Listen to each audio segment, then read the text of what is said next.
Hey everyone, so in this video, we're going to be looking at Intuit's AI functionality to help us create bills from handwritten notes, PDFs, photos, and even emails that you forward over to Intuit Assist.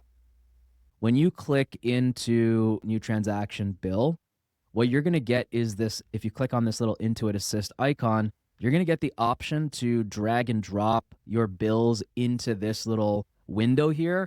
And then it's going to read that information and populate that bill information here on the right-hand side. So that's one way of doing it and to speed things up. And you can drag multiple files in here at once. The other option is to go into your business feed on the left-hand side.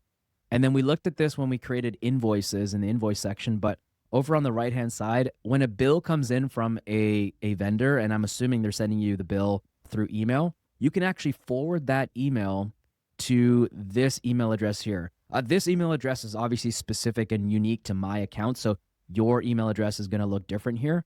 But you basically just copy this email and forward it to this email address, and it'll create a bill for you in QuickBooks. It does take a couple of minutes, but it's pretty neat, and it'll save you a lot of time versus you having to enter that information manually.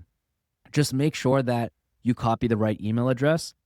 So this one here for expenses is the one that you want to copy, not the one for sales. So let's actually do this, walk through it with this example by forwarding the email to this email address. I'm going to copy this email address, and I'm going to pull up an example bill that I've created. So this one here for Beasley Artisan Roasters, you can see here this bill has come through. I'm actually going to forward this bill to my email address, assuming like the vendor actually forwarded it to me, and then I'm going to forward on into QuickBooks, and I'll show you what this looks like. Let's head over into our inbox here. I'm just going to compose a new email, and I'm actually just going to send an email to myself. Oops, I'm just going to go in here, and I'm going to drag this over from my other screen. So I'm just open up that actual bill. I'm just going to drag it over here.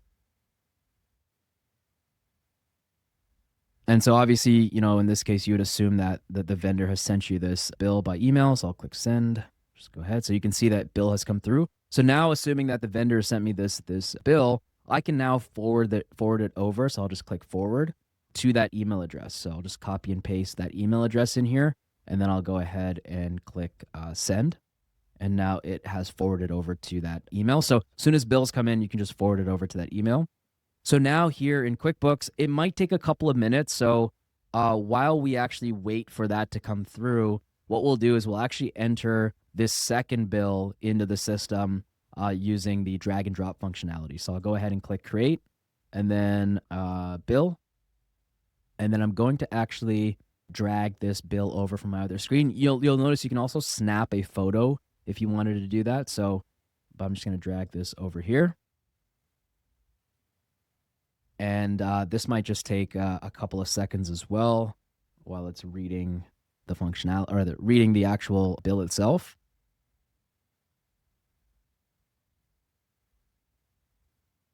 Okay, so you'll notice here that a couple of things, like let's just close out of here for a second. I'm just going to drag this over. I'm going to close out of here. Let's just make sure that this all makes sense here. So the first thing is that it didn't pick up the actual vendor, meaning this vendor probably isn't created, or maybe it is created. Maybe the vendor is created, but under a different name. And you'll notice when I first did this, it said, new vendor found. Do you want to add all of this information? So I'm going to go ahead and click save. But if it is an existing vendor, just go ahead and select that existing vendor here. But I'm just going to go ahead and create a new one here. So you'll notice now it populates all of the vendor information over into that section of the screen. You'll see that it brought over the actual bill number as well. And this is also where, when we talked about custom fields, if you had like custom fields on this bill, they can populate here in this screen as well. So just really depends. And then you can see here that it's actually brought over, or it's actually created. Here's the thing, and this is why this is not completely perfect. So you'll notice here that, on this bill, I've bought like a bunch of different items here. And so in this case, this is correct because this is a scenario where I'm buying these products, but I'm not going to, they're going to be an expense item. They're not going to be an inventory item. Like, I'm not storing these. I'm not going to be selling them at a later time or anything like that. So this is the correct entry but you do have to double check that, this is being entered correctly. So you can see here, it's created these items under the category detail section. So it's just put in a couple of line items and separated out the tax, and it's auto categorized it to office supplies, which is correct for me, under office expenses, office supplies. But if you wanted to change that, obviously you can go into this drop down and change it to the right expense category. But just wanted to call that out. We'll look at in the next example, I am using an invoice where I'm tracking against inventory. So we'll make sure that that's being brought over correctly. But this all looks pretty accurate to me from what I'm seeing. I'm going to go ahead and scroll down to the bottom, double check the total number adds up, and I'm going to go ahead and click save and close. So now that total amount of 268 would have been created. So if I go to reports, standard reports, and then I go into my balance sheet and we go to accounts payable, we should see the amount being created here. So let's go into 1360. So 268, sorry, here it is. So 268 bill created for Office Depot. And then the other side of the entry, of course, is in the profit and loss statement. So if we head back here to the profit and loss, we should see this, I believe, under office supplies, which was under office expenses right here.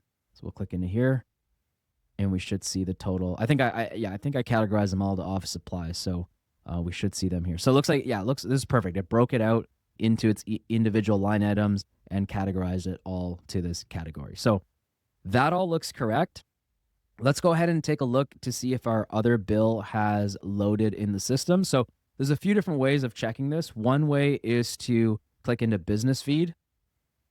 And from this view, you should see a notification. Yeah, sometimes it does show up here. If you click into the filters under expenses, we should see, looks like there's only a view for overdue bills and bills due soon. So it might not show up directly in this view. So what we have to do instead is if you click review all here, and then you go into the bill section and then click into for review, this is where you'll see the actual bill. So here it is, Beasley Artisan Roasters. And then you can access this screen by also just going into expenses and bills and then bills and going under for review.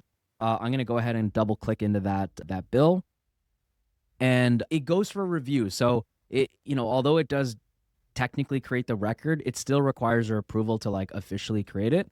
But let's just double check to see that all of this information came across correctly. So you can see here, it figured out that this vendor's already created in the system, which is perfect. It brought over the net term. So this is exactly what I was talking about earlier. So this is a classic scenario of, and I don't know if you can see this, but these are my actual products that I've created in QuickBooks as actual inventory items. Instead, this bill categorized it as individual categories as though I'm just going to expense these items. So in this case, this is incorrect.